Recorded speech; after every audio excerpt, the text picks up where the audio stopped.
जम्मू कश्मीर के अंदर पहाड़ी कबीले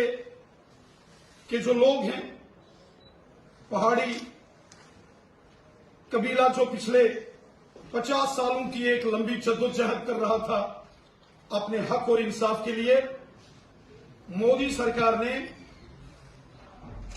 पहाड़ी कबीले के लोगों की जो लंबी जद्दोजहद थी, पहाड़ी कबीले की जो देरी न मांग थी, उसको पूरा कर दिया है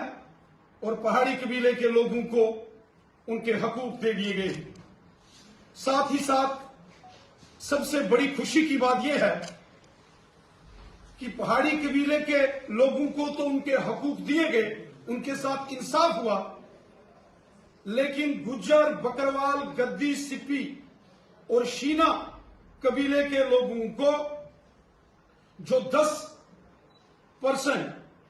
एसटी का कोटा जो उनका था वो बिल्कुल महफूज है। गुज्जर, बकरवाल कबीले के साथ जो मोदी हुकूमत ने वादा किया था कि हम पहाड़ी कबीले को उनके हकूक देंगे, उनके साथ इंसाफ करेंगे, लेकिन गुज्जर, बकरवाल, गद्दी, सिप्पी और शीना कबीले के लोगों को जो पहले से 10% का जो रिजर्वेशन में एसटी का कोटा है, उससे कोई छेड़खानी नहीं होगी। साथियों, जब यह बिल पार्लियामेंट में पेश किया गया, उस दौरान भी हमारे मुल्क के होम मिनिस्टर जनाब अमित शाह साहब ने और पार्लियामेंट में अपनी तकरीर में हमारे मुल्क के ऑनरेबल प्राइम मिनिस्टर जनाब नरेंद्र मोदी साहब ने कई बार इस बात को वाजे किया था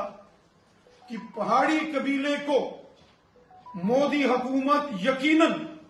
उनके हकूक देगी, पहाड़ी कबीले के साथ इंसाफ होगा, पहाड़ी कबीले के साथ जस्टिस होगा।